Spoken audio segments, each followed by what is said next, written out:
거짓말을 하는데 브레인이 잘 돌아가지 않는 스타일이에요. 머리가 나쁘다는 얘기죠, 한마디로. 그러니까는 그때 즉흥적으로 하다 보니까 걸리기 쉬운 지금 그런 상황인 것 같아요. 사실 이 목걸이 사건은 국정 개입이나 뭐 여러 가지 내란에 비해서는 급이 낮은 사건임에도 불구하고 제가 어제 만난 모든 보수 채널들이 김건희 구속으로 돌아서기 시작했어요. 당연히 뇌물죄 공범을 당연히 1순위로 저는 고려하고 있을 거라고 생각해요. 이미 본사랑 영부인 직접 통화도 했다. 나 영부인 맞아요. 쓸 거예요. 라는 이야기를 확인시켜줬다. 영부인이 영어가 안 되는데 어떻게 통화가 돼요? 영어로 하지 않았을까요? 우리가 일반적으로 생각할 때는 이런 시계를 받아서 이게 뇌물성으로 만약에 받았고 나중에 문제가 될 것 같아서 숨겼다면 그 케이스나 보증서도 없앨 법도 한데 그거는 또 왜 놔뒀을까? 보증서는 없애면 안 되지. 500이라는 게 무슨 의미였지? 500은 사실 뭐 명태균 씨한테도 500 500을 줬잖아. 그냥 주는 그러니까 그냥 날인가, 500 500인가? 5자를 좋아하는 거야.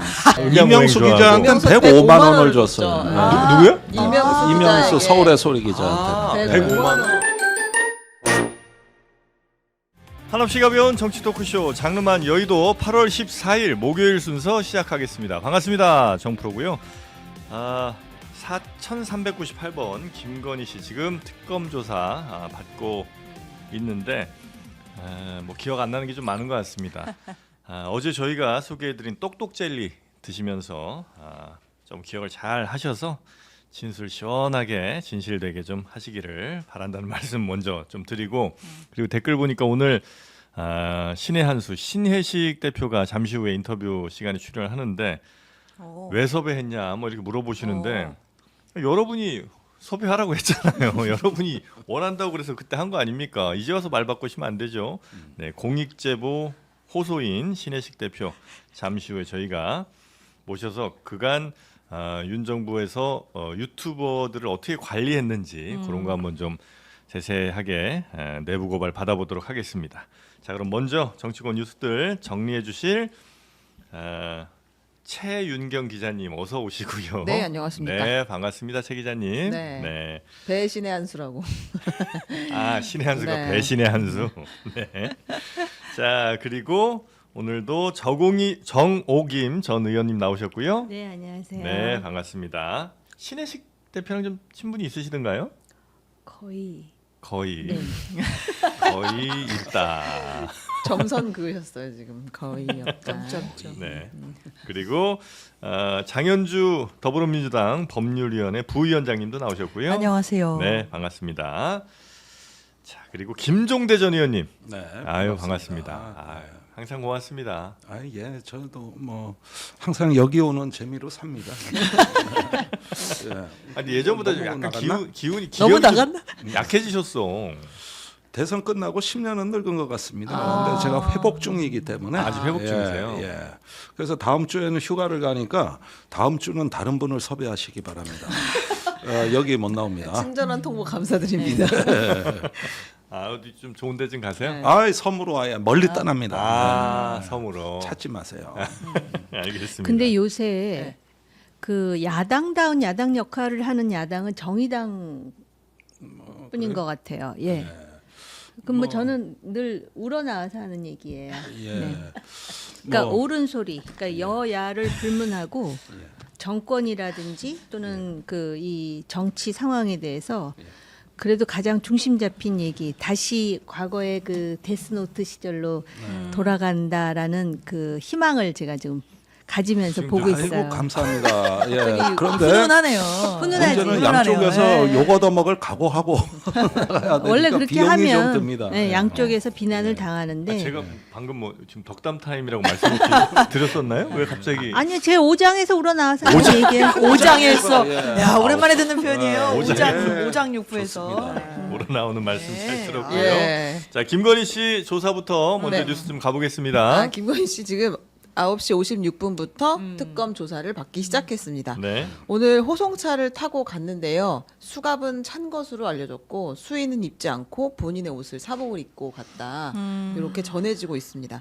원래 우리가 이제 호송차를 타거나 내릴 때 보통은 영상을 찍잖아요. 머그샷이 공개되는 일은 없지만 수의를 입고 이제 왔다 갔다 하는 영상들은 주로 공개가 되는데 결국에 어떤 언론사도 잡지 못한 것으로 지금 알려져 있고요. 조사를 받고 있다고 합니다. 오늘은 이제 공천 개입 의혹 관련해서 집중적으로 조사를 하겠다라고 네. 특검이 이야기했습니다. 알겠습니다. 자, 지금 근데 김건희 씨는 대체로 진술들이 사실과 좀 다른 내용들을 많이 얘기하는 것 같기는 하죠. 네, 그래 보입니다. 예. 특히나 영장 발부를 본인이 자초했다라는 이야기가 예. 많이 나오는데요. 지금까지 그 반클리프 앞에 목걸이를 얘기 두고서 한 진술이 4번 정도 바뀌었는데 네. 특검 조사 전에 홍콩 짝퉁 가게에서 예쁘고 똑같아서 내가 구입했다. 특검에서 이렇게 얘기를 하고 내가 브랜드도 확인 안 하고 그냥 예뻐서 샀다. 그러니까 뭐의 카피 제품인지도 모르고 그냥 예뻐서 샀다라는 취지고 그리고 이제 엄마 환갑 기념 선물로 구매를 했다. 짝퉁 그래- 가게에서. 네, 그래서 이제 엄마 줬는데 순방 논란 이후 버리려고 했는데 오빠가 달라고 해서 줬다. 그래서 이제 이게 자신의 오빠의 처갓집에서 발견된 네. 사유가 이렇다라고 설명을 했었습니다. 네. 근데 이제 목걸이가 누가 샀는지가 이제 뭐 다 드러났으니까. 네.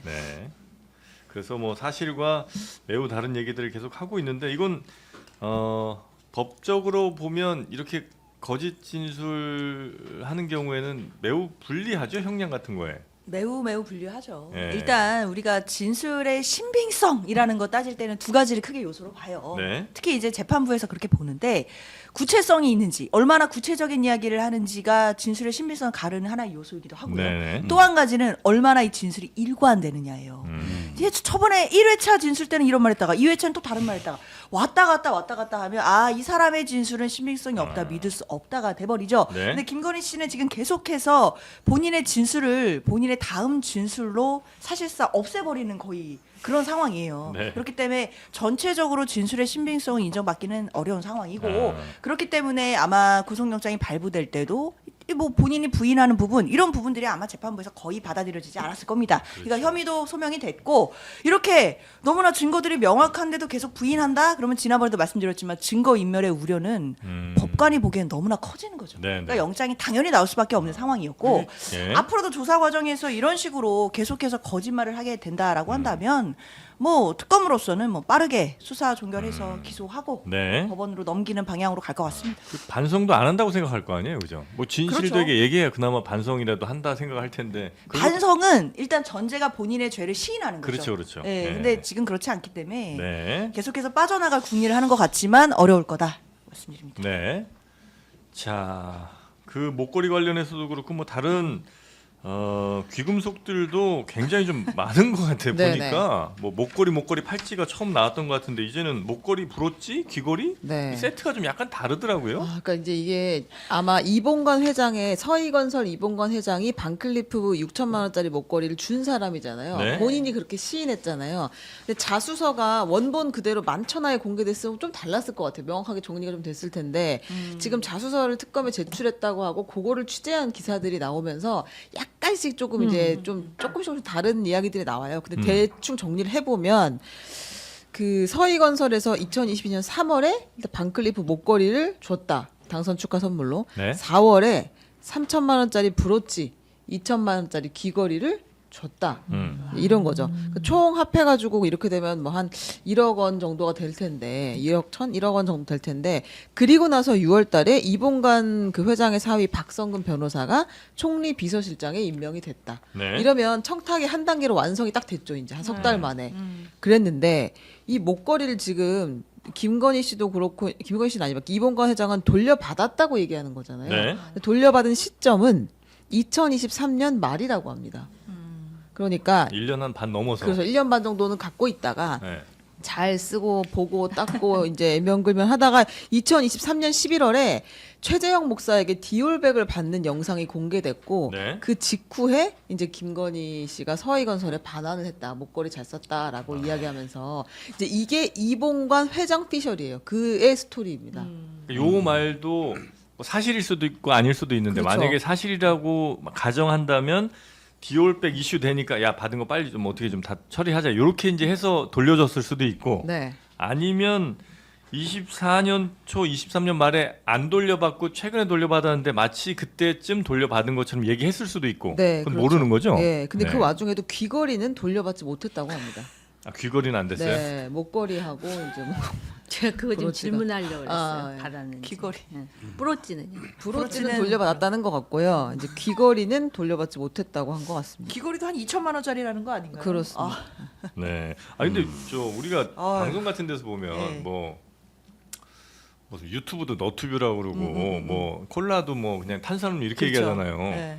이번에 아주 브랜드 이름들이 그냥 맞아요. 너무 광고가 잘 되는 거 아닌가? 맞아. 아, 맞아. 그죠? 지금. 네. 반클리프앤 앞에 티파니 브로치. 예, 그다음에 그라프 귀걸이는 아마 그라프 귀걸이라고. 그라프니 반클리프는 처음 들어갔어요. 아이 그러니까요. 네. 제가 남편한테 얘기를 했잖아요. 내가 방송에 가서 논평을 하려면 내가 반클리프 그라프 이런 거 실물을 내가 봤어야지 뭘 할 텐데 네. 본 적이 없다라고 했더니 우리 그 남편 보고 아무 하시는 말을 거예요, 못 하게. 아, 아무 말을 남편- 못 하더라고요. 근데 난 아무리 들어도 안 헤어지는데. 그쵸 그쵸. 네, 그 또 똑같아요. 잊어버려, 무기 또 이름이 잊어버려. 저희도 아무리 듣도 안 헤어지거든요. 그건 잘해요.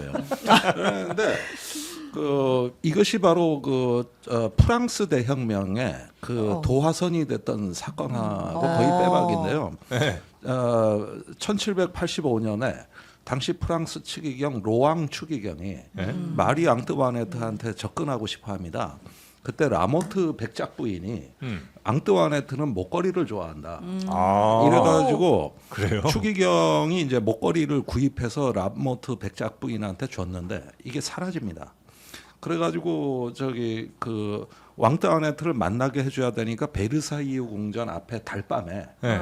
거기에 가짜 왕비를 동원시켜서 추기경을 만나게 해줬는데 진짜요? 예, 이때 이제 이게 진상이 탄로난 거예요. 아. 그래서 이후에 우리로 얘기하자면 특검 수사가 진행됩니다. 아, 그래요? 이 목걸이에 대해 가지고 라모트 백작 부인이 처벌을 받고 네. 추기경은 귀족 출신이라 면책이 되는데 아. 이 순간 파리의 시민들이 이 목걸이로 민심이 허글러덩 뒤집혀서 이 정권 지지율이 폭락을 합니다. 그게 4년 후에 그 프랑스 대혁명의 어떤 시작점이었다는 게 이건 역사가의 정설이에요. 제 의견이 아닙니다. 네네. 이게 예. 다수설이거든요. 어. 근데 종교가 등장하고 중간에 브로커가 등장하고 그러게요. 그다음에 사라진 목걸이의 행방을 쫓고 이렇게 서사가 흘러가는 거거든요. 아. 그런데 제가 어제부터 방송을 하면서 깜짝깜짝 놀라는 건 뭐냐면은 사실 이 목걸이 사건은 어떤 그 국정 개입이나 뭐 여러 가지 내란에 비해서는 급이 낮은 사건임에도 불구하고 제가 어제 만난 모든 보수 채널들이 김건희 구속으로 돌아서기 시작했어요. 그게 이 목걸이가 갖고 있는 폭발력은 예. 프랑스 대혁명 때나 지금이나 유사하더라는 거예요. 사실 부부가 구속된다는 거에 대해서는 법의 어떤 상식에 어긋난다고 주장했던 분들이 다 철회하고 있다는 거예요. 목걸이가 그만큼 이 목걸이가 이 지금 한국 사회에 던지는 평지풍파가 네네네. 이게 이제 그 워낙 엄청나게 흐르고 있다는 거고 네. 이게 얼마나 강렬했던지 훗날 아르센 리팽의 목걸이란 소설이 나와요. 그거를 그 사라진 마리 앙뚜와네트의 목걸이를 찾는 추리 소설이거든요. 아, 그래요. 예, 네. 예, 예. 이번에 특검이 네. 그 추리 소설 같은 어떤 그 완성품을 쓴 거죠. 아, 거기에다 서희건설이 나오고 네네. 이렇게 된 거예요. 예. 여기에도 네. 미스테리는 있어요. 아직 남아 있는 미스테리는 있다. 뭐요?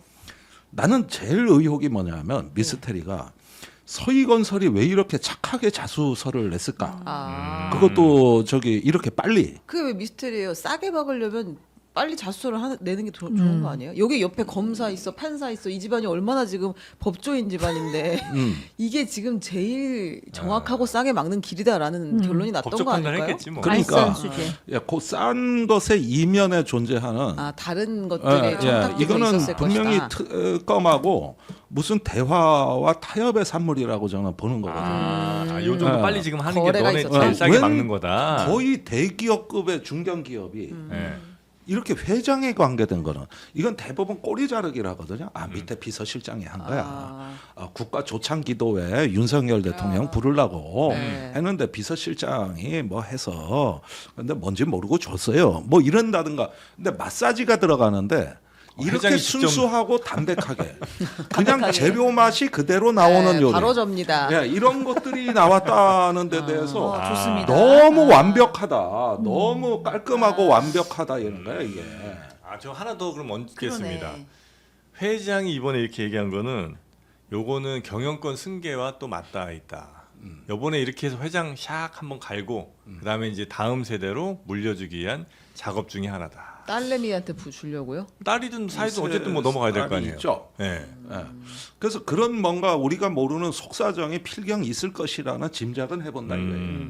오늘 그 의원님 이야기 세트가 참 좋은데요. 프랑스 혁명부터 시작해서 그러니까요. 네, 서희건설로 딱 마무리는 의문까지 딱 제시하면서 마무리하는. 아니 좋습니다. 연구 많이 했어요. 완결성이 그런데 이게 지금 세계적 뉴스로 타전이 되고 있단 말이에요. 아, 그렇죠. 그런데 그 중화권 언론에서는 마르 앙떼와네트라 그러면 독자들이 못 알아들어요. 그래서 단두대 황녀라고 아. 그리고 박스 기사로 마리 앙뜨와네트는 누구인가를 친절하게 한 군데 이렇게 해설 기사를 하니까 한 면을 다 털어야 돼. 지금 이게 지금 세계적으로 나가요. 마리 그래서 앙뚜아네트 저는, 여기가 네. 본진입니다. 여기가 본진이에요. 네, 여기서 김경률 회계사가 마리 앙뚜아네트 얘기했다가 그냥 그 뒤로 아주 그 평지풍파가 네, 여기서 고생을 시작했어요. 엄청 여기서 시작된 거예요. 네, 여기입니다. 그 서사가 이제 하나의 스토리가 완성이 이 되고 서사가 매듭이 여기서 젖은 거거든요. 근데 그 이면에는 더 오묘한 미스테리가 있다는 것이죠. 그래서 그건 좀 더 밝혀내야 된다. 예, 예, 예. 그건 앞으로 좀 보시죠. 미스테리. 오묘한 건 뭐요? 오묘한 거? 글쎄 그거는 나중에 아르센 리팽의 소설을 보시고 거기서 왜 그 사건이 또 오묘한지가 나오니까 목걸이. 모파상도 목걸이라는 책도 있지 않습니까? 예, 아니, 많아요. 주식 그런 여기까지만 것도 있어요. 합니다. 대방출하지 않습니다. 네. 주식 뽐내기예요. 또 브랜드 하면 우리 정우김 의원님 또 잘 알고 계시죠? 저는 하나도 모르는 얘기예요. 네. 그 모르신 채로 끝낼 거예요? 네? 모르신 채로 끝낼 아니 거예요? 무슨 질문을 아니 하세요? 그래서 지금 이 김건희 씨는 네. 계속해서 거짓말하고 있고 예. 여러 뭐 기업들이 아마 연관이 좀 돼 있을 거라고 보는데 이 수사의 마지막 종점은 어디쯤으로 보고 계신지. 그러니까 이제 지금 표면에 나타난 거는 바로 이 목걸이로 이제 서희건설이 나왔는데 습관적으로 상당히 많은 일을 벌였겠구나라는 거는 짐작할 수 있는 것이고요. 네. 그리고 그 공직을 원한다든지 승진을 원한다든지 공천을 원한다든지 아니면은 그 주변에서 뭔가를 하고자 하는 사람들이 어떤 행태를 보였을지를 네. 보여주는 하나의 사례가 지금 이것이 아닌가라고 생각을 하거든요. 네. 그래서 어디까지 특검이 이제 소위 인지 수사를 통해서 확인할지는 모르겠는데 여기에 더해서 사실 이 지금 목걸이 건은 이번 특검 조사와 관련해서 별건 수사에 해당함에도 불구하고 판사가 사실 그 원래의 어떤 쟁점을 가지고 구속영장을 발부하는 것이 국민적 정서인데 이게 법리에 맞는가 안 맞는가를 고민하던 차에 아주 편안하게 구속영장을 발부할 수 있는 근거를 제시한 게 김건희 씨 자신이죠. 그 자리에서 그냥 거짓말했으니까. 해버렸으니까. 판사가 한마디도 안 묻다가 마지막에 그랬다는 거 아니에요? 누구한테 받았느냐 했더니 받은 거예요. 그랬더니 누구한테요? 그러더니 안 받았습니다. 이렇게 얘기. 그러니까 그 시점을 좀 봐야 되는데 아마 그 특검에서 자수서를 받고 물건을 받았다라는 언론 보도는 있었지만 들어갈 때 본인은 몰랐었던 건지. 그리고 변호사들은 상당히 황당했어요. 이 경우에 변호사는 더 이상 변론을 할 그러한 그 동기가 안 생길 것 같아요. 변호사들도 속았다라는 느낌을 지울 수가 없거든요. 그래서 오늘 가가지고 무슨 얘기를 할지 모르지만 아마 하루 아무것도 안 먹었으니까 상당히 그 처연하고 그 다음에 그 뭐라 그럴까 아픈 모습으로 본인이 많이 아프다는 것을 네. 부각시키지 않을까 이렇게 생각하는데 제가 볼 때 아픈 거 맞아요. 거짓말도 이거 병이에요. 사실은. 그렇게 아프다. 네. 왜냐하면 마음이 이 아프다. 정도로 그 지금 네. 목걸이를 보면은 홍콩 얘기를 들어보면은 누가 봐도 짝퉁 가게에서 똑같아서 샀다 그래놓고 그치. 브랜드를 몰랐다. 몰랐다라고 하는 것 자체가 일반인의 상식으로 보면 이 사람이 거짓말 시킨다는 건데 본인은 그냥 하거든요. 네.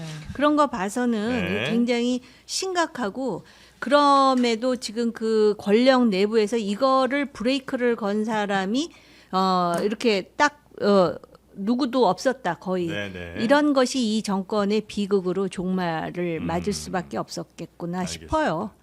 그 지금 혹시 저 착용 중이신 목걸이는 그 약간 네잎클로버 같은데 그거 혹시 반클리프 아니에요? 이거요? 네. 이거 말해도 되나? 네. 저희 딸 거라 제가 어디 건지 몰라요. 약간 김건희랑 비슷한데? 엄마 사준 거 아니에요, 김건희도? 아니 사준 게 아니고 딸 거를 제가 그냥 차고 나왔어요. 아, 그래요? 네. 거짓 진술 아니죠? 전문직이에요. 네. 브랜드 확인은 저희가 따로 안 하겠습니다. 아니 근데 영장 판사 입장에서도 질문 그걸 한 거잖아요. 원래 영장 판사가 영장 심사를 받는 피의자들한테 직접 질문하는 경우들이 있어요. 예. 그러니까 정말 이제 궁금한 건 질문을 하는데 여기서 하나를 물어봤는데 반클리프 목걸이 받았느냐 예. 이렇게 질문을 했는데 대답이 누구한테요는 네. 이상하죠? 저는 법관이 생각 못한 답변이었을 것 같아요. 네. 아니 받았으면 받았고 원래 안 받았으면 반클리프 목걸이 받았나요? 그러면 아니 받은 적 없습니다 이래야 되는데 잠깐만 그러니까 누구한테요? 이런 거잖아요. 그렇죠.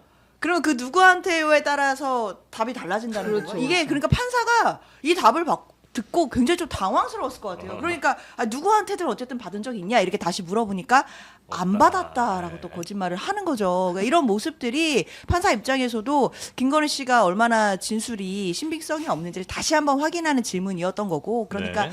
뭐 다 부인하고 자기는 그런 적 없다라고 했지만 그런 진술들은 전혀 의미 있게 받아들여지지 않았고 앞으로도 그럴 거다라고 말씀드립니다. 네. 아니 그리고 특검이 이제 특검이 아니라 그 진품하고 가품을 다 법원에 네. 제출을 했다는 거잖아요. 근데 순서를 이제 우리 기자들이 취재한 거를 들어보면 지금 누구한테 받았어요? 받았어요 물어보고 바로 영장 심사를 끝냈다는 건 그 전에 이미 이 진품과 가품을 판사에게 보여줬다는 거예요. 그러면 김건희 씨가 눈을 감고 있지 않았으면 그 목걸이를 봤다는 얘기잖아요. 자기도 저렇게 목걸이를 보고 나서 안 받았다고 말하는 거는 매우 놀라운 사실 논리 구성이죠. 이거는. 대단한 용기라고 네. 봐야겠죠. 아니 그러니까 거짓말을 하는데 이 브레인이 잘 돌아가지 않는 스타일이에요. 그러니까 다행이에요. 네.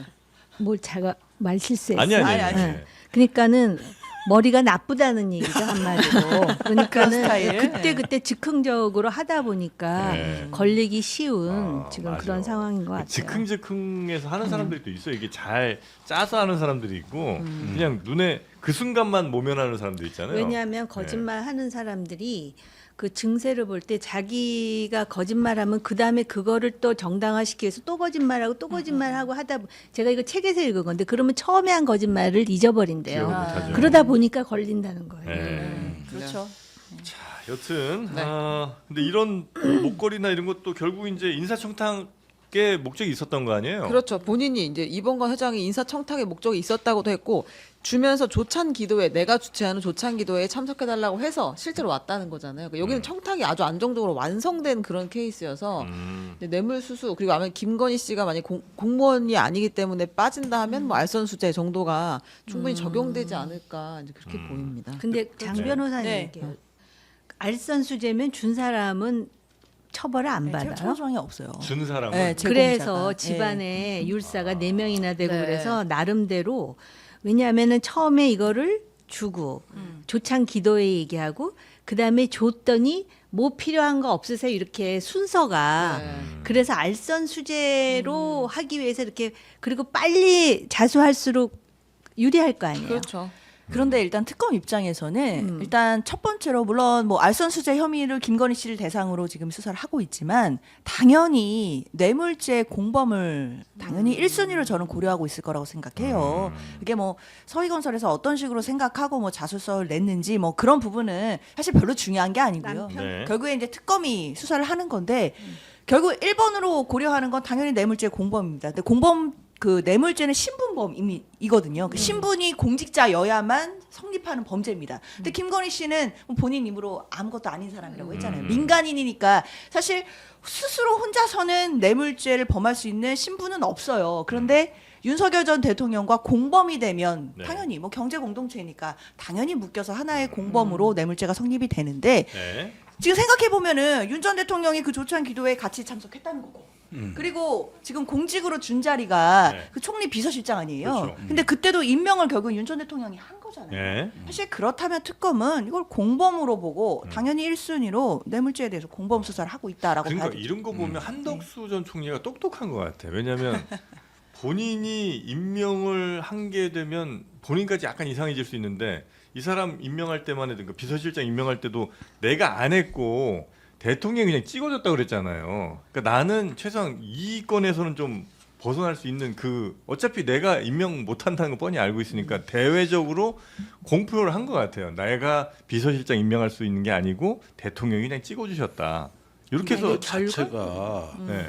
비서실장을 한덕수 총리가 임명을 했었습니다. 근데 그걸 번복시키고 네. 저기 이 박검사를 내리 꽂은 거예요. 네. 이건 총리로 부임했을 때 제일 큰 뉴스였을 거예요. 네. 그러니까 이게 기자간담회에서 한 총리가 이렇게 밝힌 이유는 이미 사건이 이게 저 비서실장이 교체되고 말하자면은 뒤바뀌고 나서 기자들한테 해명성 설명을 하는 거예요. 네. 자기는 누구든 상관없다. 네. 대통령실에서 꽂든 내가 임명하든 상관없다 그러는데 이미 그때 언론 기사는 이런 굴욕이 어딨냐 말이에요. 이게 이미 저 보도가 다 된 시점입니다. 본인이 전혀 상관없다고. 그리고 아니 비서실장을 총리 비서실장을 왜 용산에서 내리꽂습니다. 이 자체가 저기 상식에서 벗어난 이상하죠. 얘기지. 자기가 자기 비서실장 인사를 못하는 그게 총리입니까? 네, 허수아비죠. 네. 자 그렇게 해서 일단 비서실장의 자리 꽂고 이건 뭐 매우 명확하게 딱 범죄 구성은 될 것 같은데 혹시 받았던 뇌물을 걸리기 전에 돌려주면 그 죄가 좀 없어지나요? 그렇진 않아요. 그렇지 않아요. 범죄는 네. 성립이 되면 기수가 되기 때문에 예. 그러니까 뭐 이런 거예요. 절도죄 같은 경우에 만약에 누가 뭐 반클리프 음. 목걸이를 훔쳐갔어요. 그러면 훔쳐가서 가져간 순간 기수가 돼요. 그럼 범죄가 완성돼서 절도죄는 되는 건데 나중에 제자리 그 돌려놨더라도 이후에 다음 날에 돌려주더라도 그거 양형에 참작될 뿐인 거지 절도죄가 이미 완성된 거랑은 별도거든요. 네. 뇌물도 마찬가지예요.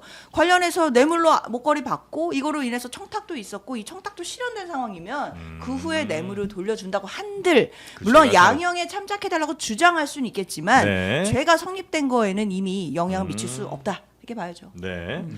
자 그리고 김건희 씨는 서희로부터만 받은 게 아니고 네. 뭐 여기저기서 수집을 합니다. 네. 이 시기도 굉장히 바쁜 시계. 시기였던 것 같아요. 예. 이제 바쉐론 콘스탄틴 5천만 원짜리 시계를 사가지고 이제 이 서성빈 씨인가요? 이분이 네. 사업가가 김건희 씨에게 줬는데 김건희 씨가 명품에 관심을 갖게 된 계기가 무엇인지 이분이 적극적으로 언론 인터뷰를 하고 있거든요. 네.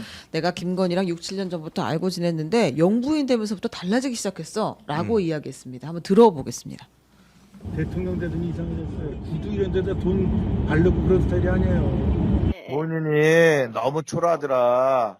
굉장히 엠베러스했다. 딴 사람들은 막 이렇게 저 디너 파티에서 막 보숙 이렇게 해서 자기만 없어갖고 막 한국말에 빨렸다는 얘기죠. 근데 영부인들이 다 파티 자리에서 보석들 어마어마하고 나온다는 거예요. 자기도 보석 공부해야 되겠다고 그러더라고요. 역시 네. 보석 공부 좀 해야 합니다. 보석 공부. 외국 뭐 이렇게 좀 정상들 만나고 이러면 거기 보석이 화려한 모양이죠. 뭐 가본 적이 없어서. 그렇게 했죠. 아 그런가요 원래? 네. 근데 이제 그래서 6월에 나토 정상회담에 그 목걸이를 차고 갔다면 집권한 지 석 달 만에 밖에 안 되거든요. 그러면 그 사이에 있었던 뭐 영부인들 행사라는 게 뭐가 있었느냐? 네. 저는 당선자 신분이 될 때부터라고 봐요. 그 실로 호텔 영빈관에서 축하연이 열리고 네네네. 외국 사절들이 왔단 말이에요. 예. 그 다음에 이제 캄보디아 방문이 있었고 네. 이렇게 이어지는 기간에서 갑자기 너무나 그 큰 격차로 신분 상승이 됐을 때 본인에 대한 어떤 그 조금 어떤 존재감에 대해 가지고 아직 적응이 안 되다 보니까 네. 외형적으로 눈에 비치는 모습부터 우선 뭔가 바꿔야 되겠다? 바꿔야 되겠다는 강박관념을 가졌다는 것이냐 네. 이런 생각도 좀 들기도 하고 난 저 생각은 이해가 갑니다 사실은. 갑자기 김건희- 영부인이 돼가지고. 그러니까 약간 컴플렉스가 좀 있었던 것 같아요. 그렇죠. 그럴까요? 그래서 저럴 수도 있겠구나 하는 생각도 들어요. 뭐 학력이 됐든 아니면 뭐 본인이 출신이 됐든 하여튼 내가 뭔가 좀 꿀리는 것 같은 게 있다고 생각할 때 그걸 이제 보완하기 위해서 그걸 더 채우기 위해서 겉으로 외형적으로 화려한 뭐를 이렇게 좀 추구했던 게 아닌가 하는 그냥 추정 저는 정도. 조금 좀 생각이 다른데요. 네. 저 이 사업가가 어떤 사람인지는 잘 모르겠지만 이 사람의 일방적 주장을 다 신뢰할 수 있을까? 왜냐하면 본인이 어쨌든 전해준 거잖아요. 돈을 본인도 꿔서 사건에 연루된 줬든지. 사람일 수도 있으니. 그런데 이제 그거를 애써 영부인이라는 사람이 원했기 때문에 자기가 마치 또 그거를 그러니까 누구로부터 뭐 구매 대금을 받아서 내지는 영부인으로부터 나중에 뭐 500만 원을 받았다 그러든가 그렇게 지금 주장하는 게 아닌가. 그러면서 영부인이 된 다음부터 특히 외국 사절을 보고 해외 순방을 하면서 눈이 높아졌다 그러는데 이 나토 목걸이를 하고 간 게 첫 첫 해외 순방이에요. 순방 맞아요. 나토였어요. 네. 그리고 검찰총장 하면서 임명식 때 그 처음에 갔을 때 대외적으로 이제 윤석열 검찰총장이 부인으로서 화면에 등장한 적이 있었거든요. 네. 그때도 그 옷 매무새가 그렇게 예사로운 매무새는 아니었어요. 솔직히 말씀을 검찰총장 드리면. 임명 당시에도 예, 그리고 이미 뭐 해외에 가면은 다른 영부인들이 화려하게 하고 나온다 그러는데 제가 그 오바마 대통령 취임식 때 그 파티에서 본 오바마 부인 네. 미셸. 네. 그때 물론 자세히는 안 봤는데 만약에 그 장신구가 화려했으면은 지금까지 기억이 났을 거예요. 근데 꼭 그렇다고 볼 수는 없어요. 그렇기 때문에 이 사람도 말이 좀 바뀌지 않습니까? 그래서 우리가 한 사람의 주장을 가지고 그 사람 말이 다 맞다고 볼 수는 없는데 이 지금 말씀하신 네. 대로 김건희 씨가 일종의 그런 어떤 컴플렉스가 있었던 거는 맞는 것 같아요. 그러니까는 그 학벌에 대한 컴플렉스라든지 네. 본인이 어떤 인생을 살아왔는지는 모르지만 그런 것 때문에 이런 권력이라든지 또는 어떤 그 럭셔리어스한 그런 물품이라든지 이런 네. 거에 대해서 엠버레스 했죠. 네, 상당히 집착을 하는 게 아닌가. 또 어디선가 제가 유튜브인가 뭘 들었더니 본인의 롤 모델이 김행 씨였대요. 누가요? 어머. 나 어디서 김건희 씨? 들었- 진짜요? 네. 김건희의 롤 모델이 김행이라고요? 누군가가 그래가지고 진짜? 제가 그때 김행 씨 얘기 나서 여기서 한참 웃어가지고 제가 좀 민망했는데 혼자서 많이 웃었어요. 김행 네. 꿈이 너무 작은 거 아니에요? 아니 뭐 그런 얘기를 어디선가 제가 꿈에서 그래요? 들었나 내가 그러면 아닌데 분명히 어디선가 네. 어디선가 들었어요. 그래서 그 유튜브에 혹시 김행 씨가 출연했던 건 아니에요. 아닌데 딴 누가 사람이 얘기를 했다. 제3자인 평론가가 그런 얘기를 하던데 그렇기 때문에 아마 본인이 그래서 대학원도 열심히 다니고 그다음에 전시 사업도 하면서 굉장히 본인을 이렇게 그런 과정에서 그러한 욕구를 일련의 그 소위 뭔가를 청탁하고 싶은 사람들이 충족시키는 과정에서 이런 일들이 있었던 것이 아닌가.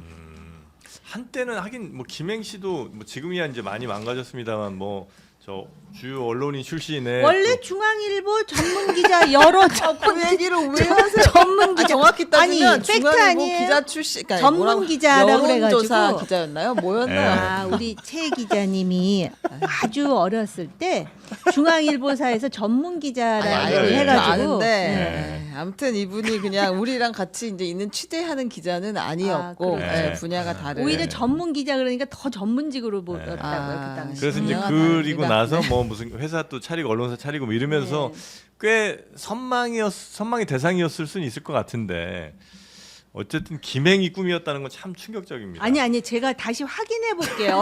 나 또 말 잘못해가지고 네. 어쨌든 명예훼손 제가 걸릴 수도 있을 것 같아. 네? 걸릴 일은 없어요. 네. 예. 근데 아무튼 지금 우리가 이런 비하한 건 얘기를 아니니까. 정치 평론인데 네. 그러니까 이런 게 참 휘발성이 강한 이슈예요. 맞아요. 네. 빨리빨리 휘발시키겠습니다. 이 지금 바쉐론 구매자 서성빈 씨에게서 들을 말 딱 두 가지인 것 같습니다. 네. 그러니까 사실관계는 우리 알 수 없고 이 사람의 주장인데 아주 독특한 포인트는 원가가 5,500만 원이었는데 이 바쉐론 콘스탄틴의 시계가 영부인 할인 받아서 디스카운트. 3,500만 원을 샀다. 그 과정에서 이미 본사랑 영부인 직접 통화도 했다. 나 영부인 맞아요. 쓸 거예요라는 이야기를 확인시켜 줬다. 영부인이 영어가 안 되는데 어떻게 통화가 돼요? 본사에서 영어로 하지 않았을까요? 아 그럼 이것도 거짓말일 수도 있겠네요. 그러면 우리 통역이 대리점 있었다는 아닙니까? 와 믿을 게 하나가 없네. 아 어떻게. 그러네요. 아무튼 그거는 하나 있는데 이게 다 믿으라는 말씀은 아닙니다. 네, 네. 그리고 김건희 씨에게 시계값으로 현금 500만 원을 받았다. 근데 이제 500만 원을 받은 시점과 장소는 이분의 인터뷰마다 조금씩 달라요. 그러니까 믿을 수는 없는데 다만 500만 원이라는 거는 꾸준하게 주장하고 있다. 500이라는 게 무슨 의미였지? 그 500은 사실 뭐 시계값에 나 근데 500 하니까 반도 안- 생각나는 건 있었어요. 명태균 씨한테도 500 500을 줬잖아. 줬죠. 그냥 주는 그러니까 그냥 단위가 500 500인가? 옷자를 좋아하는 거야. 500 이렇게 아, 그죠? 그렇게 오방색도 오방색 좋아하고 뭐 아, 이런. 음양 이명수 모임 기자한테 좋아하고. 105만 원을 줬죠. 줬어요. 누구야? 이명수 이명수 기자에게. 서울의 소리 기자한테. 105만 원. 줬어요. 예. 5가 들어가는구나. 아, 5를 꼭 줘야 100만 원이면 100만 원이고 그죠 그러는데. 근데 5만 105만 원을 해줬는데 없고요. 근데 이 사업가 서 씨의 행적을 보면은 여러 흥미로운 대목이 많은데 대선 때는 윤석열 후보한테 1,000만 원 그 고액 후원을 했고 보냈죠. 그다음에 이 저기 시계가 건너질 시점에 이제 그 경호처의 견마 로봇 사업이라고 이건 제가 굉장히 관심 있게 봤던 사항입니다. 그러시겠네요. 그 로봇계 그걸 경호처 작품인 줄 알고 제가 그때 김용형 경호처장을 심하게 공격했던 일이 있었는데 나도 왜냐하면 이건 말이 안 되는 아니 사업이다. 걔가 머리가 없어. 그죠? 걔가 머리가 없잖아. 아 다리만 갖고 뛰었나요? 내 기계가? 다리에다가 아. 머리 있었나? 머리가 머리가 안 있었어요. 보이던데? 아, 머리가 머리 있었나? 필요 없죠, 걔 머리가. 로봇. 그래도 명색이 로봇인데 경호를 하는 로봇이 가만 있어. 머리가 카메라만 작지만 있지 않았나요? 아 그랬나요? 카메라만 다리가 좀 있으면 길긴 했던 거 같아요. 아니 그런데 머리가- 그걸 기억이 안 나네. 관람하던 시민들이 그 도망가지 그걸 갖다가 이뻐하겠습니까? 그 모양이? 그랬는데 이거를 갖다가 이제 용산 시민공원 만든다고 네. 거기에 그 자동화된 경호 체제라는 걸 도입한다 그랬던 일환인데 그 현대화되고 자동화된 경호 체제는 윤석열 대통령이 한 말입니다. 맞아요, 그래서 이 맞아요. 견마 로봇 네. 사업이 아, 시작된 맞아요. 거예요. 저거 로봇입니다. 머리 있어? 머리가 없다고 볼 수도 있겠네요. 없어 보이네요. 약간 약간 있긴 있네. 머리가 있긴 있는데 있나? 약간 뭐. 있다 없나? 그랬는데 이게 그때 당시에 2천만 원 수의 계약으로 갔거든요. 네. 그런데 외국에서 수입한 건데 네. 제가 얘기한 건 저거는 하드웨어 문제가 아니라 네. 어떤 센서를 부착하고 경호처에 그 시스템을 까느냐 문제지. 하긴 그렇죠. 이게 견모 로봇이 무슨 소용이냐. 네. 그렇게 따지면 뭐 다 드론, 뭐 모형 차량 뭐든 투입해봐라. 그런데 이걸 무슨 시스템으로 통제한 건지 그 설명은 없고 이게 왜 자동화된 경호 체제냐. 그리고 2천만 원 일단 이걸 수주해 놓으면은 손해 보고 했다 그랬는데 네. 나중에 본 사업이 있을 땐 이 업체한테 간다. 그렇죠. 네. 그러면 선투자한 이 효과가 있는데 이게 특혜 아니면 뭐냐 이거지. 청와대 납품한 것 자체가 레퍼런스가 얼마나 좋은 건데. 아 그렇죠. 예. 수의 그리고 계약. 그것도 수익품이에요. 수의 계약. 예, 그랬는데 이 부분은 저기 뭐냐 사업할 하려고 해 보니까 안 되는 거예요. 저 로봇의 문제가 아니라 시스템의 문제거든요. 그렇죠, 그렇죠.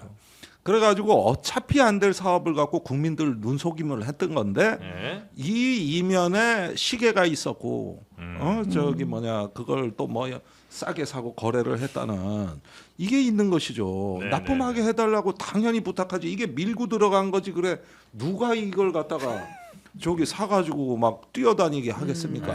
뛰어다니 방첩사에도 이게. 뛰어다닐 예정이었고 이제 로봇계가 갈 곳이 많았었는데 예. 다행히 여기서 이제 커팅이 된 것 같습니다. 네. 아 우리 김종대 의원님이 네. 네. 2023년에 주술의 국정농단 진상 보고서 김종대 매의 눈 여기다 쓰셨네 견마로. 아 그런 거요. 그 이상하다. 로봇으로 이건 말이 안 된다 이런 내용을 이제 네, 쓰셨다는 로봇. 거죠. 네. 자, 하여튼 근데- 로봇계. 근데 저는 좀 네. 이게 좀 특이점이 있는 게 이 시계도요. 사실은 실물이 지금 발견된 건 아니잖아요. 네. 아니고 영수증. 아, 그 보증서. 오빠네 응. 그 장모집 각하고 압수수색하면서 보증서, 거기서 케이스. 나온 것 중에 케이스하고 보증서가 보증서. 있었다는 건데 그러면 사실 우리가 일반적으로 생각할 때는 이런 시계를 받아서 이게 뇌물성으로 만약에 받았고 나중에 문제가 될 것 같아서 숨겼다면 그 케이스나 보증서도 없앨 법도 한데 그거는 또 왜 놔뒀을까? 아, 보증서는 없애면 안 되지. 보증서는 그 보증서 없애면 안 돼요. 아니 묻을 때 같이 아니 묻으라는 그러니까 다른데 얘기죠. 뭐 숨기려고 하면. 은닉한다든지 이럴 수 있었으니 그건 또 왜 거기에 놔뒀을까 참 그래서 지금 빌미가 되긴 됐거든요. 제가 볼 땐 너무 많은 거야. 너무 그러니까 많아서. 정신이 없었던 것 같아요. 그럴 수도 있겠네. 당근 거래할 때도 꼭 보증서는 있어야 되는 거죠. 그런데 케이스 그럼요. 버리면 안 됩니다. 네, 케이스와 보증서. 꼭 필요하다. 네. 자, 그래서 걸렸다까지 전해드리고요. 예. 그리고 어제 저희가 속보로 좀 전해드렸는데 국민의힘 당사를 특검이 가는데 압수수색을 못한 거죠? 네, 이제 어떤 특검이 갔냐? 김건희 특검이 갔습니다. 국민의힘 당사 압수수색을 했는데 하러 갔다가 15시간 동안 대치를 하고 결국엔 못하고 오늘 새벽에 철수를 했어요. 왜 갔느냐? 2023년 국민의힘 당대표 선거 당시에 통일교 교인들이 조직적으로 대거 당원 가입해가지고 권성동 의원을 당선시키려고 했었다라는 의혹이 있었잖아요. 그거를 이제 조사하는 과정에서 쉽게 말하면 이것도 집단적으로 들어가서 누군가의 청탁이 있었다라는 이야기겠죠. 근데 네. 이제 통일교 교인 명부를 특검이 갖고 있는 것 같습니다. 그래서 당원 명부랑 실제로 맞는지를 대조해보기 위해서 압수수색을 갔는데 네. 이 당원 명부는 목숨보다 귀중한 것이잖아요. 그래서 결국에 국민의힘에서 버텼고 내놓지 않고 철수를 한 상태입니다. 그러니까 지금 김건희 특검은 못 갈 곳이 없는 것 같아요. 뭐 금융권, 은행 어디를 가도 지금 다 걸리고 워낙 김건희 씨의 그 혐의가 워낙 많다 방대하다 보니까 16개 혐의니까요. 네. 네. 뭐 안 갈 데고 다 가야 돼요 지금. 근데 국민의힘에서는 뭐 당에 들어오는 건 도저히 뭐 안 된다 이러면서 지금 농성도 하고 있죠 몇몇 의원들이. 그렇습니다. 이제 김문수 후보는 무기한 농성 돌입했고 옆에서 같이 이제 최고위원 나가는 후보들도 이제 앉아가지고 농성하고 있습니다. 네. 자, 지금 국민의힘은 근데 분위기가 좀 상당히 뭐 계속 몇 달째 계속 안 좋긴 합니다만 전당대회 분위기는 좀 납니까? 지금 아주 전당대회가 핫하잖아요. 네, 핫합니다. 예, 뭐 핫한 게 꼭 좋은 의미로만 핫한 것만 핫한 거예요. 그래서 지금 뜨거운데요. 제가 똑같은 얘기를 이렇게 여러 번 반복하는 것도 저도 힘들어요. 네. 그런데 어제 그 연설하는 거 보니까 아무래도 그 소위 윤 어게인 쪽에 편향된 정치인 중에 한 사람이 당대표가 될 것 같고요. 네. 사실은 상징적으로라도 힘이 딸리더라도 개혁을 주장하고 이게 잘못됐다라고 하는 측에서 단일화를 해야 되고 단일화해도 못 이겨요. 그걸 몰라서 하는 소리가 아니에요. 그런데 그런 조짐도 보이지 않고 근데 그 과정에서 연설 내용을 보면은 심지어는 등골이 서늘할 정도의 이제 그거는 우파 얘기가 아니에요. 그냥 상당히 극단적이에요. 네. 그러니까 이게 표현이 참 조심스러운데요. 네. 예를 들어서 독일이나 프랑스에 우파가 있잖아요. 예. 그래도 그 사람들이 지켜야 될 정도는 지킨다라는 얘기를 지금 제가 말씀을 드리는 거거든요. 그래서 이렇게 하면서 아마 내년 지방선거에 영향을 받겠죠. 그래서 갈 때까지 가지 않으면 이 사람들이 아직까지 에너지가 있기 때문에 네. 여기서 멈출 것 같진 않아요. 근데 이거는 우파도 아니고 보수도 아니고 네. 아니라는 말씀은 제가 분명하게 드릴 수 있어요. 그 연설 얘기해 주시니까 저도 이제 좀 몇 명 봤는데 와 가마 장동 감동됐어요, 정프로는. 장동혁 의원이 그렇게 열정적인 그러게요. 연설을 네. 하는 사람인 줄 몰랐어요. 저희 인터뷰도 한번 했었잖아요. 와 눈빛이 맞아요. 바뀌셨던데. 근데 이분은 춤도 추는 분이고 이제 본인이 필요하다고 하면 네. 하는 그런 스타일이긴 하죠. 와 그리고 어제 막 연설하는데 이렇게 막 손가락으로 막 이런 사람이 배신자입니다 하는데 와 한번 볼까요 그거? 예, 봐야 되겠습니다. 네, 한번 보겠습니다. 우리 당에 내란 동조 세력이 있다며 국민의힘과 우리 동지들을 팔아넘기는 것 그게 부끄러운 겁니다 여러분. 배신자는 바로 국민의힘을 거의 괴물 수준으로 만들고 집권 여당의 직위를 야당으로 전락시킨 윤석열 부부가 배신자입니다 여러분. 어제 김건희 여사가 구속됐습니다. 창피합니다. 참담합니다. 쪽팔립니다. 이럴 거 몰랐습니까? 김건희 여사 문제 해결하자고 이야기한 게 그게 내부 총질입니까? 김건희가 옳아요? 나가세요. 나가세요.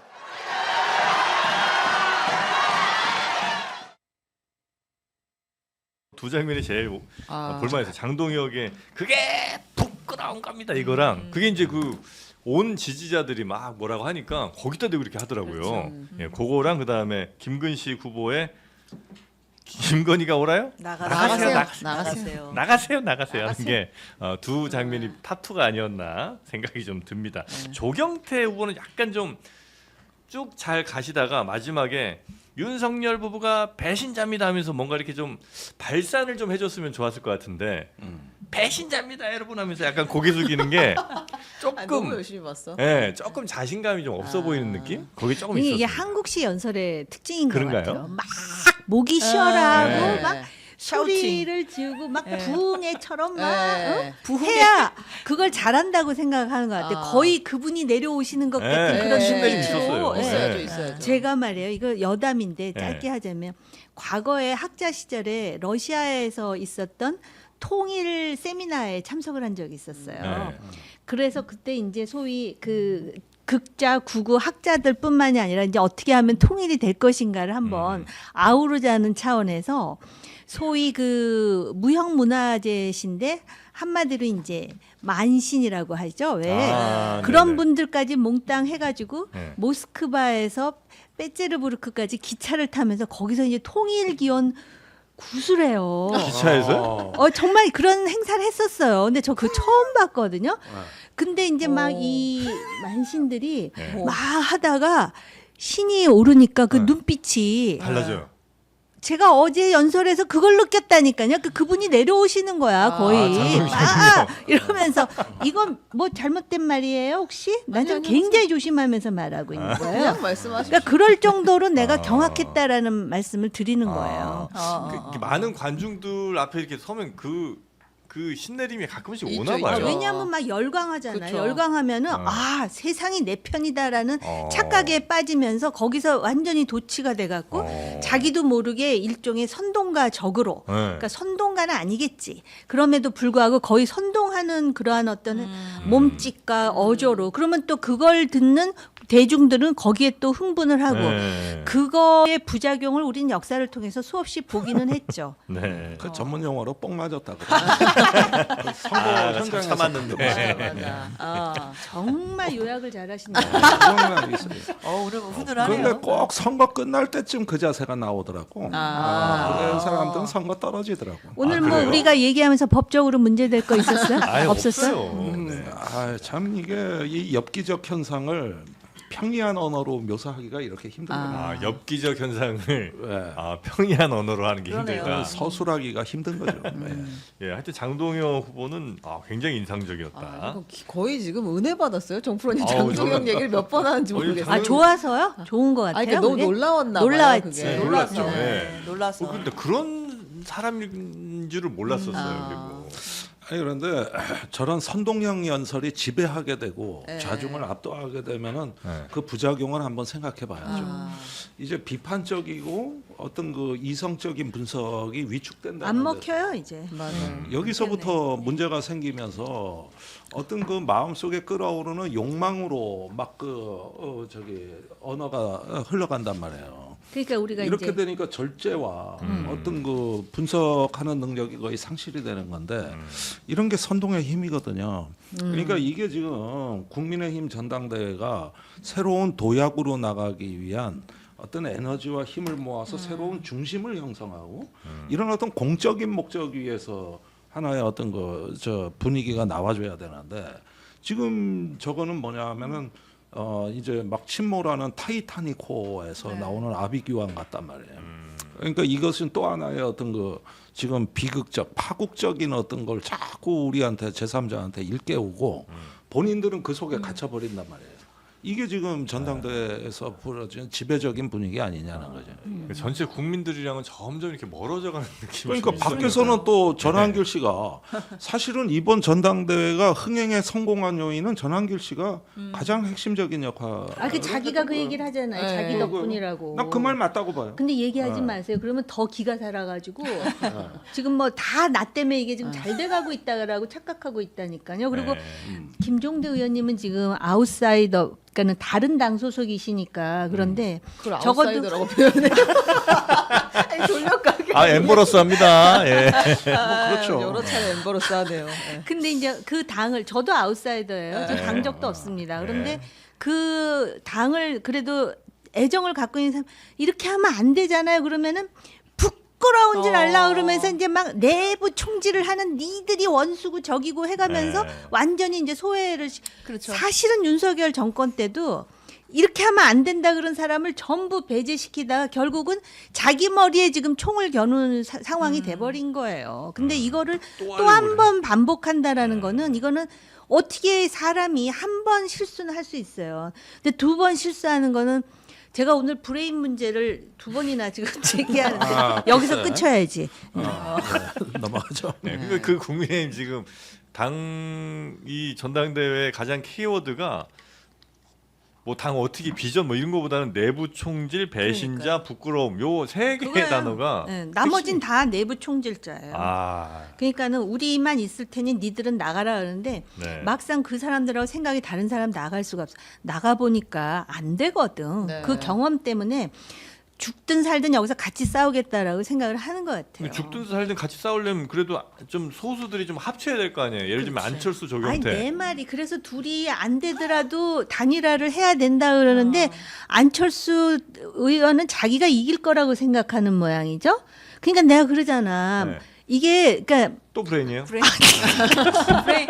뭐세 번째 브레인인가요? 아니지 그 공부는 잘했잖아요. 네. 근데 항상 보면은 이 러닝 학습 그 러닝 프로세스라나 길어요? 학습 과정이 그러니까 왜 이렇게 뒷북을 치듯이 늦어 한 아. 박자가. 근데 지금은 합쳐야 돼요. 지금 십몇 년째 늦은 거 아니에요? 그러니까 지금 아직까지 그만 얘기해. 안타깝습니다. 네. 아, 예. 자, 그래서 하여튼 단일화는 거의 안 되는 분위기인 거죠 지금. 뭐 거의 힘든 것 단일화를 그래도 하면 네. 박수 받을 거예요. 그러니까 적은 힘으로 왜냐하면 단일화를 해야 지금 정청래 대표가 막 거의 뭐 내란당으로 해서 몰아붙일 기세인데 네. 내란당 웃기지 마. 우리 이런 세력이 있었어. 라고 말할 수 있는 근거를 만들기 위해서라도 네. 그런 모습이 보여져야 되는데 보면 이렇게 소용돌이처럼 네. 한쪽으로 쏠리니까 한쪽이 지금 안 돼. 그런 것 같아요. 전한길 씨 징계 오늘 결정되나요? 네, 징계 오늘 결정된다고 하는 징계 수위를 확정하기로 했는데 네. 이것도 이제 뭐 미뤄질 가능성도 있고 그리고 당연히 제명할 가능성은 높지 않다라는 이야기들이. 아, 그래요?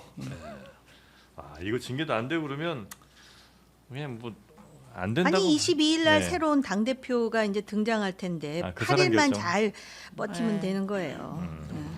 저도 징계 결과는 안 나올 것 같아요. 뭐 나와서 또 다른 분란을 만든다 이렇게 생각할 것 같고 어차피 다음 주에 말씀하신 것처럼 새로운 지도부가 나오는데 거기로 넘기지 않겠습니까? 네. 근데 원래 전환길 강사도 이런 사람이 아니었다 그러더라고요. 원래 역사 가르칠 때는 네. 극우 국자를 싸잡아 비판했던 강사로 알고 있거든요. 그러니까 사람이 이게 참 그 사람이 신은 아닌데 참 무궁무진한 여러 가지 가능성을 가지고 있는 것 같아요. 약간 이 버스 타고 가다가 기사님이 확 틀면 훅 다른 데로 맞아요. 튀어나가잖아요. 뭐 맞아요. 그런 관성의 법칙 예, 같은 그런 거. 게 좀 있으신가 하는 생각도 좀 들기도 하고. 그 한국 정치 문화에 대해서 50년도에 그때도 한번 말씀드린 것 같은데 제가 이제 공부를 한 사람이니까 네. 그레고리 핸더슨이라는 사람이 예. Politics of Vortex라는 책을 썼잖아요. 미국에서 CIA 출신인데 예. 한국 사람들의 정치가 그렇다는 50년대부터 이렇게 확 몰면 이렇게 확 갔다가 아. 저렇게 확 몰면 마치 또 저 세탁기 돌아가듯이 그 얘기를 50년도에 했어요. 아, 근데 그래요? 지금 2025년이잖아. 그러니까 거의 75년이 지나도록 그러면 75년이면 몇 반세기예요? 3반세기인가? 변하지 않는 거지. 그래도 이 저기 아시아 태평양의 유일한 희망은 한국 민주주의가 맞아요. 회복했다는 게 네. 이 주는 메시지 더 나가서 전 세계에 지금은 희망이 됐고 그 놀라운 회복력 속에서 우리가 그렇죠. 그나마 예, 이 정도 맞습니다. 민주주의를 지켜냈다. 네. 네. 지금 저 캄보디아, 태국, 인도, 파키스탄 뭐 보십시오. 필리핀, 미얀마까지 개판됐습니다. 네. 완전히 엉망됐어요. 예, 그래도 우리는 회복한 유일한 나라라는 거. 네. 예, 이런 것들은 또 자기 네. 위로를 삼아야죠. 아이, 까먹을까봐 그러죠. 정신 바짝 차리겠습니다. 케이팝 데몬 헌터스도 있습니다. 네. 네. 자, 그리고 대통령이 금감원장을 임명을 했죠? 네, 이제 금감원장뿐 아니라 어제 장차관급 인사 16명을 발표했습니다. 네. 그동안 이제 후보자 낙마가 돼서 공석이었던 교육부, 여가부 이렇게 장관도 같이 이야기를 했는데요. 교육부 장관 후보에는 최교진 세종시 교육청 교육감, 여가부 장관 후보자에는 원민경 변호사를 내정했습니다. 네. 그런데 오히려 뉴스가 되고 있는 것은 금감원. 금감원장입니다. 금융위원회가 신임 금감원장으로 이찬진 변호사를 임명 제청했는데요. 이찬진 변호사는 이재명 대통령과 사법연수원 동기입니다. 그리고 이재명 대통령의 공직선거법 위반 혐의, 쌍방울 대북송금 의혹 재판 등에서 변호를 맡아서 최측근으로 분류되는 사람입니다. 그러니까 이재명 대통령의 변호인 출신이 또 저 요직에 금감원장 갔다. 주요직에 갔다. 아니, 금융권에서의 반응은 아니 뭐 다 좋은데 이전엔 이복현이 오더니 이제 이번엔 이찬진이 오는 거야. 왜 금융 전문가 안 보내고 자꾸 측근을 보내는 거야. 이제 이런 반응들이 있습니다. 근데 여기가 금융기관이긴 또 하지만 또 감독관청이기 그렇죠. 때문에 이중적 성격은 다 갖고 그렇죠. 있다고 봐야 돼요. 법조인이 충분히 갈 수 있는. 금융 전문가는 금융위원회를 가는 거 아닙니까? 근데 여기는 금융감독원이니까 네. 이것이 완전히 잘못됐다 이렇게 얘기하기에는 조금 문제가 있는 것 같고 다만 이찬진 변호사 같은 경우는 좀 보훈 인사 성격이 강하다는 거죠. 이분은 이제 대북 송금 사건을 변호했으니까 그런 면에서 이제 또 다른 세력 교체로 봐야 되겠습니다. 과거 검찰 특수부 출신들이 풍미하던 한 시대를 네. 이제는 거기에 맞섰던 법조인들이 대체해 나가는 하나의 이런 세력 교체 현상으로 봐야 되지 않을까 싶어요. 제가 좀 첨언을 조금 해도 될까요? 아이 그럼요. 마이크 그럼요. 대고 첨언하시면 네. 좋겠습니다. 이재명 정부가 실용주의를 천명을 했는데요. 네. 지금 이 대통령이 이제 사법 리스크를 아는 채 대통령으로 이제 그 당선이 됐습니다. 그러다 보니까 이 변호인단 출신이 지금 고공행진을 한다 해도 과언이 아니에요. 법제처장이라든지 또 공직기강비서관이라든지 민정비서관, 법무비서관, 거기다 지금 금융감독원장 네. 이렇게 보면은 권력을 가진 사람 내지는 권력을 가질 가능성이 높은 사람의 변호인이 되는 거는 신전관 예우가 완전히 보장되는 자리다라는 그런 하나의 나쁜 전례를 남긴다는 점으로서 심각하게 지적하지 않을 수가 없어요. 그리고 지금 인사를 보면은 실용주의 탕평을 강조하고 모든 국민이 대한민국 국민이라 그랬는데 보면은 경기 성남이라든지 특히 민주당 내에서도 친명 핵심이라든지 사법연수원 동기가 상당히 두각을 나타내는 우리 장 변호사는 거기 아무 때도 해당이 안 되는 거예요 지금? 아니 왜 네, 갑자기 아무튼. 가만히 있는 저한테 그러세요? 아니, 가만히 있으니까 내가 한마디 쳐본 거예요. 그래서 전화가 안 오는데 어떻게 그럼? 글쎄 말이야. 열심히 전화 그, 수리를 해야겠네. 아무튼간에 이런 거는 바람직하지 못한 선례를 만든다는 점에서 지적하지 않을 수가 없고요. 다시 그 국민의힘의 전당대회에서 이런 소리를 하더라고요. 네. 김문수 후보가 결국은 대통령 부부가 전부 이제 구속이 됐는데 자기가 당대표가 되면은 그 이재명 대통령의 사법 리스크에 대해서 반드시 재판받도록 하겠다. 저는 어쨌든 사법적으로 문제가 있으면은 모든 국민은 법 앞에서 평등하기 때문에 재판받도록 하는 게 맞다라고 생각해요. 근데 정말 재판받도록 할 결기가 있으면 우선 내 안에 잘못된 것부터 털고 정리하는 것 그런 어떤 모범을 보일 때 그것의 정당성이 더 커진다는 얘기를 꼭 하고 싶어요. 네, 제가 좀 말씀 덧붙이면 네, 사실 네, 뭐 네. 보훈 인사다 이런 비판은 나올 수 있다고 생각해요. 예. 그렇지만 또 그런 면도 생각해봐야 될 것 같아요. 그러면 사실 저도 이제 변호사니까 변호사 입장에서는 이제 사건을 수임할 때 이 사람이 나중에 이제 정치인인데 나중에 어떻게 될지는 모르잖아요. 나중에 네. 진짜 이 사람이 잘 돼서 인사권자가 네. 되면 나는 아무런 공직도 못 가는 건가? 이렇게 생각하고 사건을 할 수는 없잖아요. 물론 이분들이 뭐 지금 말씀 주신 분들이 뭐 네. 이재명 대통령의 뭐 사법 그런 뭐 리스크 이른바 뭐 이 부분에 대한 변론을 했던 변호사들인 건 맞지만 반드시 그것 때문에 인사가 됐다라고까지 보긴 저는 어려운 것 같고 그리고 변호사들 입장에서도 그러면 이재명 대통령의 변호인을 했다는 이유로 사실 능력이나 뭐 여러 가지 검증이 다 되는데도 공직에 못 나가게 한다라고 하면 사실 그것도 저는 역차별이라고 보이거든요. 그렇기 때문에 그 얘기 좀, 맞는데 예. 네, 그 저기 한두 사람이면은 그렇게 얘기할 수 있지만 지금 민정비서관, 공직기강비서관, 국정원 기조실장 뭐 굉장히 많거든요. 그러니까 이런 부분들이 이분들이 공직에 진출할 수도 있어요. 그러나 또 다른 어떤 동질감을 공유하고 있다는 것이죠. 그랬을 때는 외부에서 보기에는 하나의 어떤 그 권력 집단으로 인식될 가능성이 대단히 높다는 거거든요. 그래서 이건 역차별의 프레임이 아니라 예. 이런 부분들이 이분들이 어떤 정권의 하나의 또 다른 이너 서클이라든가 실세 그룹으로 작용하지 않겠느냐 하는 세간의 의혹 또는 세간의 시선에 대해 가지고 답을 해야 되는 것이지. 네. 맞아요. 이분들 한두 분 몇 분 어디 저 좋은 자리 가는 건 뭐 누가 뭐라 그러겠습니까? 또 다 변호사고 공부하신 분들인데 네. 실력이 당연히 있겠죠. 저는 윤석열 정권 때도 그 검찰들 소위 자기 사단이라고 하는 사람들, 네. 심지어는 자기 장모 변론 맡은 사람들, 네. 그다음에 김건희 씨 변론 맡은 사람들 이렇게 대통령실에 그 들어오고 이러는 거에 대해서 저는 어쨌든 제가 민주당 진영은 아니잖아요. 그런데 저는 이거 문제 있다라고 얘기했던 사람이에요. 같은 논리로 지금 김종대 의원님 말씀이 맞다고 생각해요. 이런 거에 대해서 아무 거리낌 없이 마치도 수임료를 직책으로 대신하듯이 그렇게 생각하는 사람도 많아요. 네. 근데 결국은 실용주의고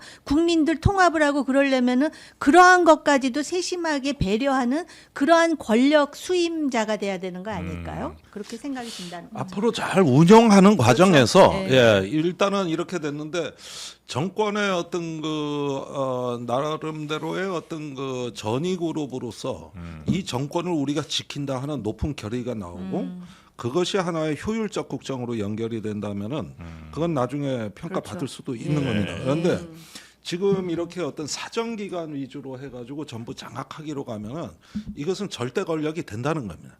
그러니까 그렇게 될 경우에는 반드시 어디선가 저기 사고가 터지게 돼 있거든요. 이럴 때 나는 이게 파격적인 어떤 조치가 필요하다고 보는 것은 뭐냐면은 이재명 대통령 스스로 말씀하신 특별관찰관을 제대로 임명하게 되면은 나는 균형자 역할을 한다. 그런데 이거는 하시겠다고 집권 초부터 말씀을 하신 거기 때문에 네. 이럴 때 어떤 외부의 견제와 감시를 내가 담대하게 수용하겠다고 하는 이런 조치하고 같이 가시면 어떠냐 이게. 네. 근데 이건 국회에서 해줘야 되거든요. 맞아요. 지금 그건 추천을. 아니면 그러니까 추천받은 사람들이 임명된 사람들이 좀 본인이 그 변호했을 때는 나중에 내가 뭐 한 자리 해야지 이런 마음으로 변호하진 않았을 거 아니에요. 아니, 저는 그러지 않았을 거라고 그러니까 생각해요. 예. 이재명 대통령이 만약에 이런 이제 제안을 하더라도 혹여 오해 소지가 있을 수 있으니 차 나는 고사. 나보다 더 좋은 분들을 뭐 그러니까. 이렇게 하신 게 더 좋겠다. 뭐 이런 태도를 하시면 훨씬 더 정말 아름다운 그림이 좀 나오지 않을까. 맞아요. 그렇게 아름다운 생각이 좀 들긴 하네요. 그림은 말씀 쉽지 듣다 않아요. 보니까. 네. 그런 명작이 나오기가 쉽지 않아요. 쉽지 않다고 안 할 거예요. 아니 그래도 그렇게 고사하고 이런 사람이 나오면 아마 그 이해관계가 없는 국민들도 참 그래도 살만한 대한민국이다 이런 생각을 할 텐데. 아니 그런데 이것도 계속 반복되는 얘기지만 문재인 정권 초기에도 우리가 비슷한 기대를 가졌었습니다. 그때 민주당 대선 후보 경선 과정에서부터 협치가 온 어떤 트렌드였어요. 그땐 국민 통합한다고 안 그랬습니까? 그런데 협치를 내걸고 집권을 했는데 협치는커녕 무슨 뭐 단독 정권으로 와서 친문 아니면은 아예 명함도 못 내미는 이런 걸로 빠르게 변질이 돼 나가고 그게 나중에 정권의 짐이 됐던 겁니다. 그러면 이번 정부에서는 그런 어떤 그 패턴을 반복할 거냐 안 할 거냐? 난 단순하고 상식적인 질문이라고 생각해요. 네. 그런 점에서 지금까지 일부에서 탕평 인사를 상징적으로 한 건 있어요. 그러나 거기서 또 사고가 터졌단 말이에요. 그래서 제가 보기에는 이렇게 자리를 나눈다는 것보다도 인사에도 원칙과 명분이 좀 더 선명했으면 좋겠다. 네. 그런 걸 가지고 저기 사람들을 갖다 인재를 배치하는 이런 노력을 비춰주면 이런 논란도 줄어들지 않을까 하는 생각이에요. 그 말씀을 들으니까 네. 5초만 친문에서 친명으로 왜 빠르게 전환하는 사람이 네네, 갑자기 마이크. 막 생각이 나요. 근데 저기도 그랬어요. 국민의힘에도 네. 막 친박 친이었다가 그냥 친윤으로 완전히 둔갑해가지고. 근데 그런 사람들이 결과적으로 보면 또 문제가 된 사람들이 꽤 있네요. 그러니까 사람이 좀 이렇게 일관성이 그러니까 있고. 한국 정치의 이런 패단은 파벌 정치에 뿌리를 두고 있는 거예요. 조선시대도 정당 있었지. 정치가 문제가 아니라 조선시대도 있어. 고려시대 때도 파벌의 독점, 네. 파벌의 엘리트와 여기에서 모든 문제가 시작되는 거거든요. 아니, 근데 지금 정호기 의원님 말씀하신 거는 약간 표변한 사람들이 생각난다는 건데 뭐 저도 약간 생각은 나지만 여기까지만 네, 하는 걸로 네. 하죠. 네. 네. 가끔 보면 그 누런 소가 흑염소로 이렇게 아, 겉 참. 바꾸는 사람들이 있는데 정말 자연스럽다. 대단하셔. 그러지 마셨으면 자연스럽다. 정말 좋겠다. 대단하다. 네, 흑염소는 안에서부터 오리지널 흑염소여야 됩니다. 네. 토종산, 토종으로 국내산 토종 흑염소 진액이 아. 여러분을 또 기다리고 있잖아요. 근데 누런 소는 소고 흑염소는 염소인데. 그 하나하나 그렇게 따질 거예요? 흑염소는 앞으로 봐도 흑염소고 뒤로 봐도 흑염소고 털을 그렇습니다. 깎아도 흑염소고 자라도 흑염소입니다. 예, 블랙 고트잖아요. 그럼요, 네, 그럼요. 그래서 블랙고트. 흑염소 진액. 알버레스 하네요. 예. 엠버레스 많이 합니다 오늘. 예, 더위가 뭐 살짝 꺾였다고 하지만 여전히 여러분의 떨어진 기력을 세우는 데는 왜 전화 안 그 줘요? 옆에 있으시잖아요. 있잖아요. 아, 이거구나. 그렇게 화낼 일이에요 이게? 사드세요. 네. 그래서 웰스앤헬스 100% 국내산 토종 흑염소 진액으로 여러분의 지친 몸을 활력 한번 더 해보시면 좋겠습니다. 지금 2025년 기준 누적 판매량 400만 포 재구매율이 증명을 하고 있고요. 국민의힘 민주당 아마 당원 다 합해도 400만 안 될 것 같은데 안 되지. 400만 포입니다. 와우. 합치면 비슷해져. 아 그런가요? 예. 네. 200만 민주당 국민의힘 80만 아니, 네. 그러니까 170만. 알았어요. 하여튼 중요한 거는 국내산 토종 흑염소를 6골째, 그러니까 통째로 72시간 사흘 동안 저온 추출을 한 겁니다. 여기다가 마가목, 황칠, 구찌뽕 20가지 황금 한약재를 배합한 그래서 맛이 지금 드셔보셨잖아요. 맛이 뭐 비리거나 이런 맛이 전혀 없지 않습니까? 까매요? 맛이 까마냐고요? 아니 액체가. 예, 저는 한약을 마셔가지고. 네, 한약이 느껴요. 들어갔으니까. 네. 그래서 아주 그 한약 드시듯이 드시면 되는 거고요. 장르만 여의도 구독자 전용 이벤트로 2박스 구매 시 1박스를 더 드리는 이벤트를 하고 있습니다. 여기에 일주일 그러니까 7포 체온분까지 추가로 증정해드리니까 네이버에서 웰스앤헬스를 검색하시거나 아니면 저희 영상 아래 링크 클릭하시면 되고요. 배송 메시지에 장르만 여의도를 적어주시면 이런 사은품들 모두 받아가실 수가 있습니다. 혹시 난 인터넷 사는 거 귀찮다. 전화로 사고 싶다. 1533-1068 1533-1068로 전화하시면 되겠습니다. 자, 다 이해하셨죠? 네, 잘 먹었어요 저는. 네. 정호기 위원님 이해 다 되셨죠? 네네. 네, 알겠습니다. 전화하실 거죠? 네. 1533-1068입니다. 네. 세 분 대단히 감사하고요. 예. 저희는 신의 한수 대표, 신혜식 대표 모시고 과연 윤석열 정부에서는 어떻게 유튜브 관리를 했는지 한번 살아있는 이야기 들어보도록 하겠습니다. 세 분 대단히 고맙습니다. 감사합니다.